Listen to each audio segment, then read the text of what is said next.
All right, let's dive into a really important airworthiness directive for all you Boeing 787 operators. AD 2025-2003. This was issued by the FAA and it becomes effective November 6, 2025.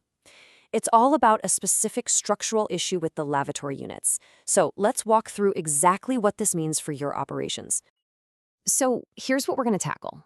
We'll start with the core safety issue, see which aircraft are affected, and then get into the nitty-gritty of what your teams actually need to do, and of course, what it's all going to cost.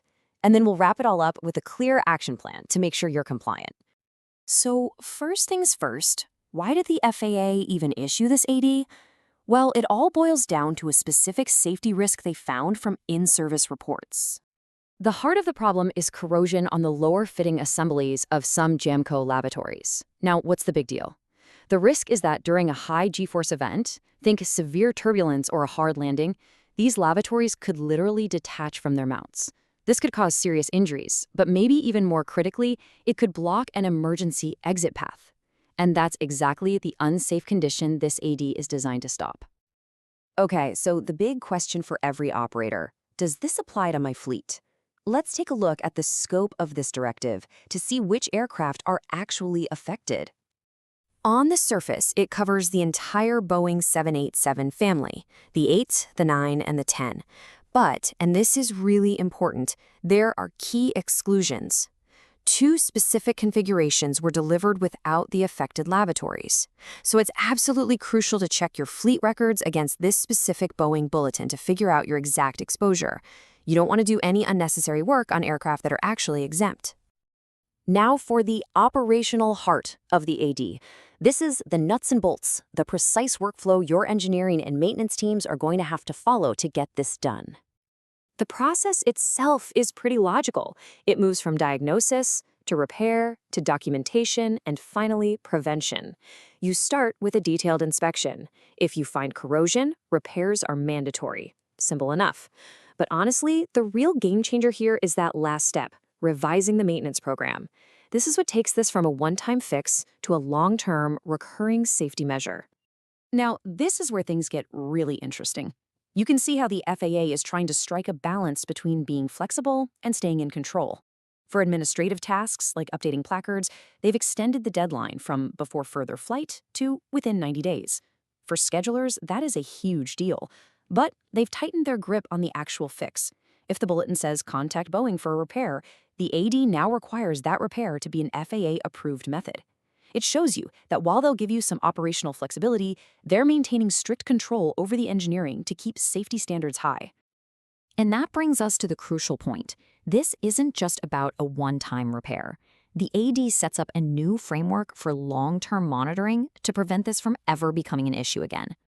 Every single affected operator has to formally revise their maintenance program to include this new recurring inspection. Now, here's the good news for you proactive operators out there. If you've already done this specific inspection before the AD's effective date, you might get credit for it, and that could save you significant time and resources. And this quote right from the directive really says it all. The FAA's stance here is crystal clear. Once this new task is in your maintenance program, that's it. That's the new standard. There's zero room for unapproved deviations in how or when you do the inspection.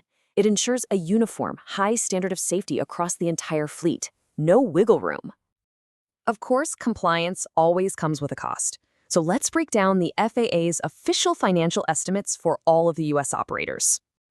So the FAA has identified 159 aircraft on the U.S. registry that are going to need this action.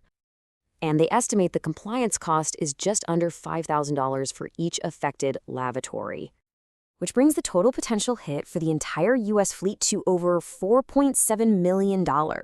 Now, that's a significant number, though the FAA does point out that warranty coverage could help offset some of these expenses for some operators.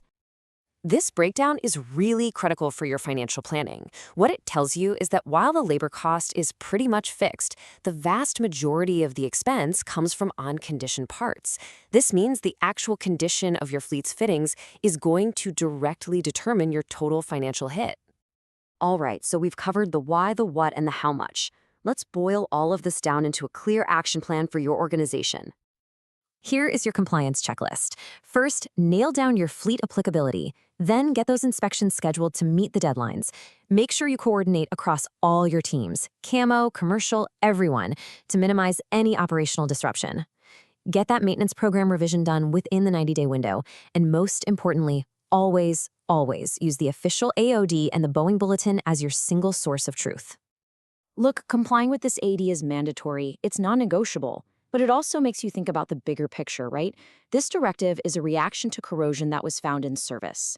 The real challenge for all of us going forward is how can we use data and new technology to shift from this reactive cycle to a truly predictive maintenance model, one that can anticipate issues like this before they become the subject of the next AD.